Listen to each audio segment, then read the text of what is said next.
atingkok kuru sidabagi sintha tunginna awang kobru asupana taibang mioi pok koina langonduna ingkumja lising amaga sani humbudra taretki meragi thanil nini panba sagol sen korau nongda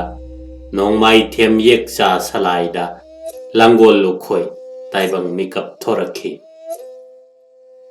mahaki poknafam lamlendi Imphal Jiribam lambigi kha thangba maikaida Imphal dagi kilometer 12 rom lapna leiba khaidem haiba sini Panthaugi koloi minglendi nongmai them sajau aduga palem gina leima sakhi hainabu mingau naye taloi gi minglenna leima tampha sangbi koloi ne mahakna taibang palda langolakhiba matam masi maidingo moirambagi sana haktaktane mahaki panthau pokpa mabobok asi aruba yawa kaya khangba akhang ahe yama oirami mahakna palemgi pibuk nungdagi taibangda leisa thek tamlakpada hanga haiba yawa si chingugi yawagum kanna solakhi samlang tabu yenglaga samlang ikhoi khoijenna choda tabagum mali aduga wakhal pibuk sulu mita waigadawa mali haibadagi mahaki mabubokna mahakpo wakhal luba samlang khoiba isudi lukhoi asum kaurasi haiduna asumnabu kauraduna koloi asiming thon khibane mahaki mongba pankoinung asidi laira anang sakhang nabu oina tawi laira anang marakta chawba leptam pharakhiye adubo lairaba nongtam moijarabasu tarani ruba tawdana awana kayada matam chana humang malgi thaurai thauda pangduna lelakhiye leipung yakafam kayadasu koraugi langon oibana mahakna chumba yawada makchingoi rakhiye ahallaman mamanaba marup mapiza singi maphamda mahakna chingoi khiba yawa khudingmak ichumda chumkhiye taloi tuthi tamduna yumlep chara linglabada mahakna magi taloida korau nong amada asumna chingoi khi sanawi bema nahal ngai aigi langon amadade nahakase aigi sannupi ne nongyai ibema nahakna ichalnupi oiringai thari lobuk lamyaida thomlaba kauthumbu chaminna khibada khusuna tha khibagi dakama nahakki lawaida laibani he sanawi bema asumna yawama pau pirabada magi taloina lawaida maduna yenglubada dakpham madu leiramne tawdok asidagidi magi taloina mahakpo karamba langon oiramgadaba haiduna chingna paraina khiye mahakasi chingda manda koina chatuna silam sintha thaurai thauda pangjaba wana lelakhiba punsi amani nongma korau amada samanaba makhoi mariga loinana loibi chingda kaduna silam lusi warep nakhi marup mapiza singadu lokhoigi mongma maran yaida waithung laduna mongbagi kananaba poirei tamna chattuna taret senja tanba du yaujage haiduna samanaba masulakhi adubu lokhoina mamanaba duda poirei tamna hulanduna taret senja tanba du yauraganu chingoi khiye maduda maruptuna yawarakhi marup Lukhoi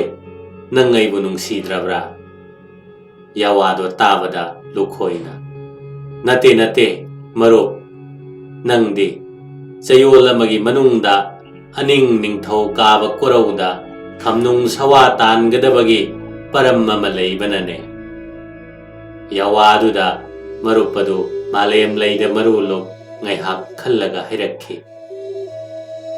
fare marup nahakti chingugi machani haine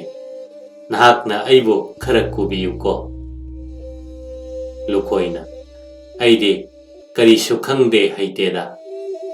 asumna thekna napal kakhide khaina leiteng hapkhide pangna hidom lang khide asum tauraduna marup adubo pukthem naduna thamamlaga Lukhoi ga punna marup mapija marimak loibi chingda khonga khiduna lapna hulan khare Lukhoi na mangda tharaduna prap lakpana barak turel gi khongban yauraduna lemlei ngaram tanaba thaurang taure Makhoina lemlei tan si lepnariba mafam madudi tubi lairen nungsam pakhang bagi madai oiramduna ihul lama thengnakhi ihul asida mahakna itausa masi hekta pharasi haina yawarakhi tubi lairen nungsam pakhang bana mathi ponglaktuna laije ipom wangna ho laije thakta phong taukhattuna leibabu thengnare laije do nik tuna leire Lukhoi na khanki acha karino ngasi tawrakliba mataw aside pongai dagi thengnaraktre jingu lai thengnaba khoyom lai khangnaba haibado Lukhoi aibu oiregadra sen phadre nongmada pokpa machana nini siba hongnade haiba wakhallado khankibana mataw singda hairei itausa samu hiri kolo sarai singadu kanna thagolo wanglen na si section na phammo asi hairam laga laiwa ma soladuna aduma kumthakraga tobi lairen adubo satheng nare magi laiwa dugi chaitheng na lairen adu pamel labagi makhada tingtam wanthaduna leikhre mahakna paumen khi ngasi dagi nangai bo waroganu Chingu lai thengnaba lai khangnaba lai oknaba haibadu tauraga awana taduna taibang thauda pangdana leibado aidi yade Lukhoina lairena sibo laija thaktagi phaibamna pukhalaklaga matup taret thokna kaklaga mafam adumaktada matam madugi chanabi tauba yaba mathau mangam pumba tauraga adum phumjenkhi asumna Lairen adu phumjillaba matungda marup mapija sing adu watanarakle ngasigi hiden aside lai tingi oina tawe mafam amada amuk khongsalasi asumna poirei tamna khongsanduna mafam ama yenglakle adugomba mafam aduda yarekham sanglen ama sare sanglen adugi nakanda kharadang haitharaga irel amadagi lemlei nga mapung phana phajare Hairiba mafam maduda korou nong manini dang simbang duna leiraba matungda mong bada khongoirasi haiduna halakle nahan gido saba susa hoda kamdau bazano amuk yenglusi haiduna lairen phompham adomda lakle phompham adumaktada pamel ugi matawgom phau pambi ama horamle phau pambi aduda phau maru mari khak panba sarong ama thengnarame Matawasi thengnarabada Lukhoi na khanki naha nonggi lairen adu tobi lairen nungsam pakhang bane asumna mahakna marup singda yawaram khiye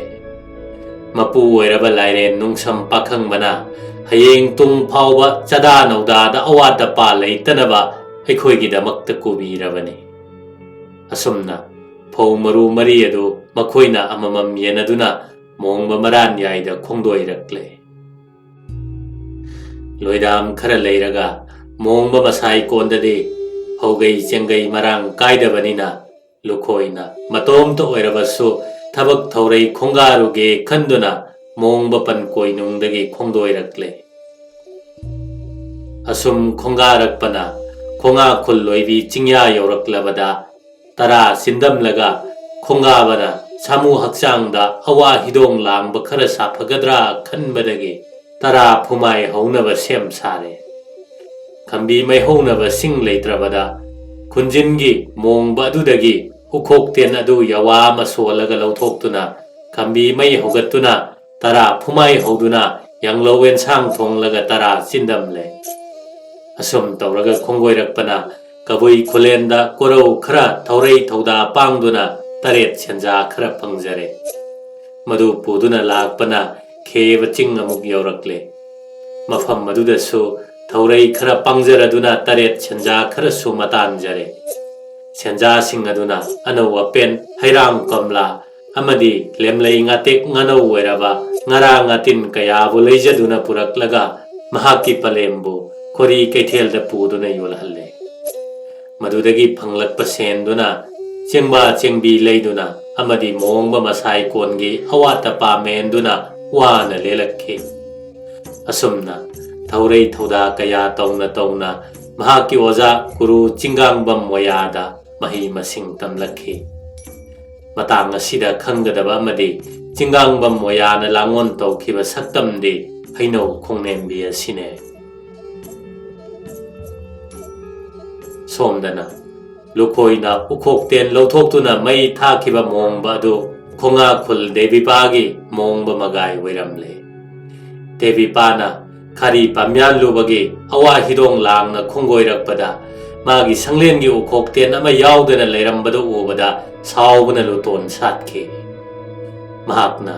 ꯃꯄꯨ ꯅꯣꯡꯄꯣꯛꯄꯨ ꯊꯥꯒꯣꯟꯅꯖꯗꯨꯅ ꯀꯅꯥꯅ ꯇꯧꯕꯅꯣ ꯌꯦꯡꯕꯗ ꯅꯣꯡꯃꯥꯏꯊꯦꯝ ꯂꯨꯈꯣꯏꯅ ꯂꯧꯊꯣꯛꯇꯨꯅ ꯈꯝꯕꯤ ꯃꯩ ꯊꯥꯈꯤꯕ ꯑꯗꯨ ꯎꯔꯦ꯫ ꯑꯁꯤ ꯃꯔꯝ ꯂꯩꯕꯗꯒꯤ ꯅꯣꯡꯃꯥꯏꯊꯦꯝ ꯂꯨꯈꯣꯏꯅ ꯎꯕ ꯈꯔꯤ ꯂꯕꯨꯛꯇ ꯂꯥꯏꯖ ꯂꯤꯛꯂꯥ ꯐꯥꯎꯕ ꯇꯥꯍꯜꯂꯔꯣꯏ ꯈꯟꯈꯤꯌꯦ꯫ ꯑꯁꯨꯝꯅ ꯂꯨꯈꯣꯏꯅ ꯈꯔꯤ ꯂꯧꯕꯨꯛ ꯈꯣꯏꯗꯨꯅ ꯎꯔꯛꯄꯗ ꯂꯥꯏꯖ ꯏꯀꯪ ꯊꯣꯛꯇꯨꯅ ꯈꯔꯤ ꯂꯧꯕꯨꯛ ꯄꯥꯟꯈꯤꯗꯤꯌꯦ꯫ ꯑꯁꯨꯝ ꯇꯧꯕꯗꯒꯤ ꯂꯨꯈꯣꯏꯅ ꯂꯥꯏꯅꯤꯡ ꯄꯔꯩ ꯆꯪꯗꯨꯅ ꯌꯦꯡꯕꯗ ꯃꯍꯥꯛꯅ ꯗꯦꯕꯤꯄꯥꯒꯤ ꯃꯣꯡꯕ ꯁꯪꯂꯦꯟꯗꯒꯤ ꯎꯈꯣꯛꯇꯦꯟꯕꯨ ꯂꯧꯊꯣꯛꯇꯨꯅ ꯃꯩ ꯊꯥꯔꯨꯕꯗꯒꯤ ꯈꯣꯡꯈꯨꯜ ꯗꯦꯕꯤꯄꯥꯅ ꯂꯥꯏꯖ ꯈꯤꯛꯂꯦꯟ ꯇꯥꯍꯟꯗꯕꯅꯤ ꯍꯥꯏꯕꯁꯤ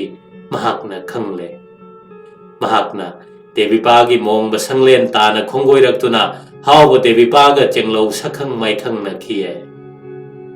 ꯂꯨꯈꯣꯏꯅ "ꯏꯇꯥꯎ, ꯉꯁꯤ ꯀꯧꯕꯗꯒꯤꯗꯤ ꯆꯦꯡꯂꯧ ꯁꯛꯈꯪꯅꯔꯕꯅꯤꯅ ꯑꯩꯒꯤ ꯃꯣꯡꯕ ꯏꯒꯥꯏꯗ ꯈꯣꯡꯗꯣꯏꯕꯤꯔꯛꯎ, ꯂꯩꯖꯕ ꯈꯔ ꯆꯤꯟꯗꯝꯃꯤꯟꯅꯗꯨꯅ ꯍꯔꯥꯎ ꯃꯊꯣꯏ ꯀꯥꯃꯤꯟꯅꯁꯤ"꯫ ꯗꯦꯕꯤꯄꯥꯁꯨ "ꯐꯒꯅꯤ ꯏꯇꯥꯎ, ꯉꯁꯤ ꯅꯨꯡ ꯉꯥꯜꯂꯒ ꯍꯌꯦꯡꯃꯛ ꯈꯣꯡꯗꯣꯏꯔꯛꯂꯒꯦ" ꯑꯁꯨꯝꯅ ꯌꯥꯋꯥꯅꯈꯤ꯫ ꯂꯨꯈꯣꯏꯅ "ꯑꯗꯨꯗꯤ ꯏꯇꯥꯎꯅ ꯍꯩꯅꯕ ꯌꯦꯡꯂꯧ ꯃꯊꯦꯜ ꯑꯃꯇꯪꯗꯤ ꯆꯤꯡꯒꯣꯏꯕꯤꯌꯨ, ꯂꯥꯏꯔꯔꯕꯁꯨ ꯅꯇꯥꯎꯅ ꯆꯤꯟꯗꯝꯕ ꯌꯥꯅꯅꯕ ꯊꯧꯔꯥꯡ ꯂꯝꯖꯒꯦ"꯫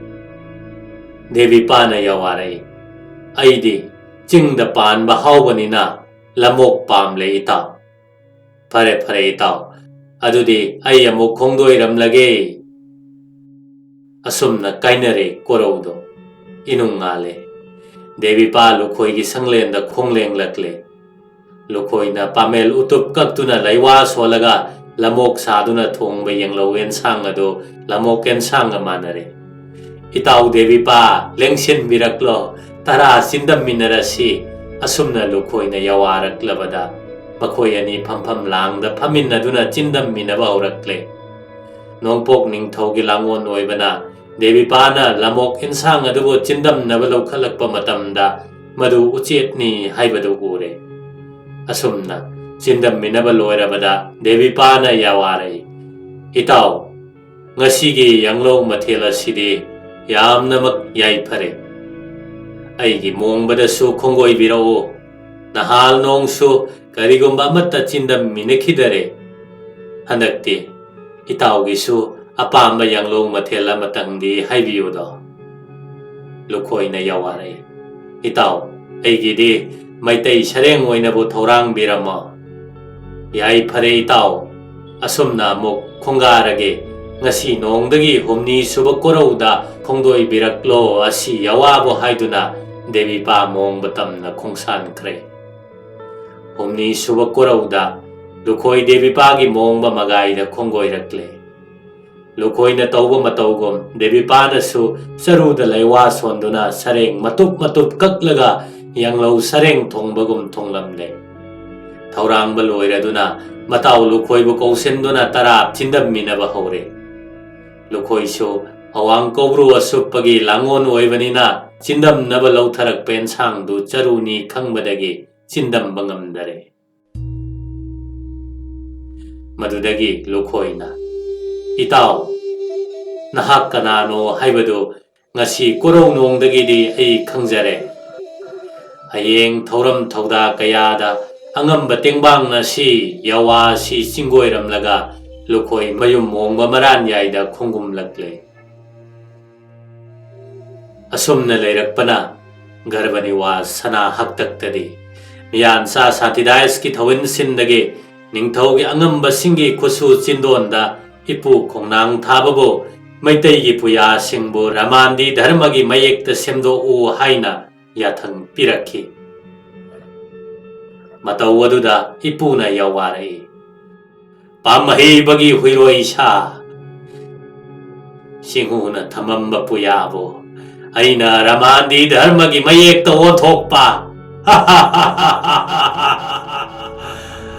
असुमना तरेम कथाइना नोकलुबदगी इपु खोंनांग थाबा निंगथौगी चैराक फंख्रे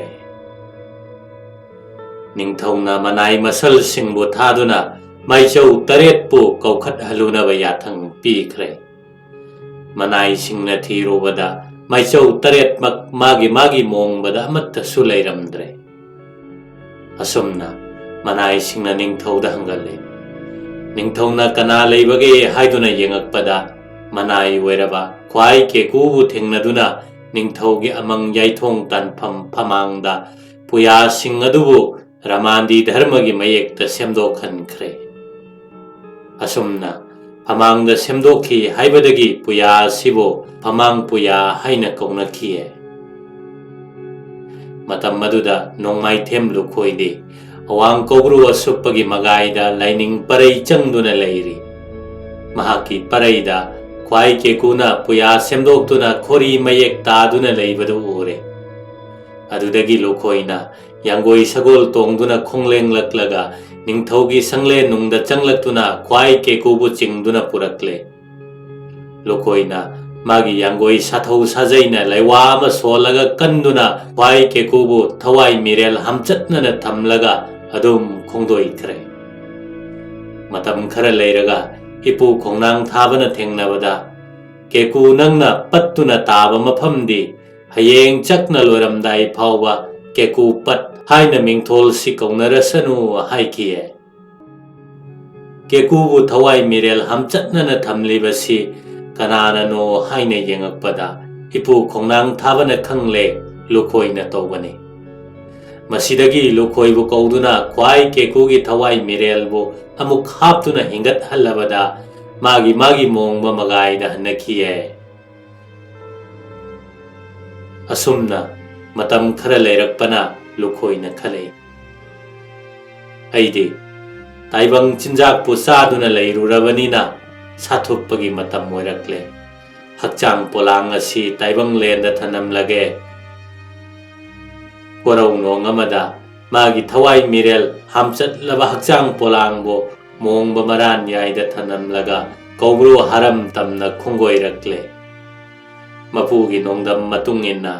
सामु लमखांग लोइबी लांगोंदा लागोन लाइरेमबीबु थेंगनरे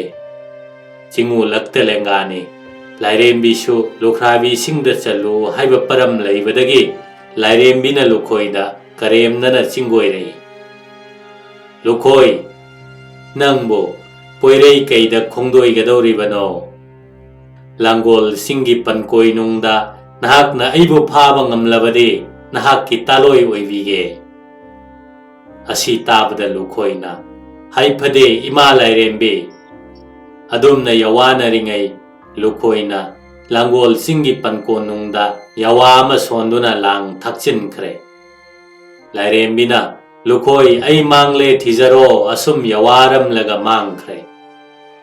lukhoina yawama solaga lang adu asum khomjil laga lairembi bo phare haina khiba laigi yawa oibana langol lairembi lukhoi gi taroi oi khie matam gi matung inna sathup lamdai matam moiraklabada kanglei maichou taret mak waroi singda kher saminakhi ingkumjali singamaga satret nifuma pangi inga gi thabal kunma pani nongmai jing korauda ipu khongnang thabagi pautak matungina langol chingda likhalong oina langonduna langol lukhoi mingthonda awang haram ngak tuna thup khie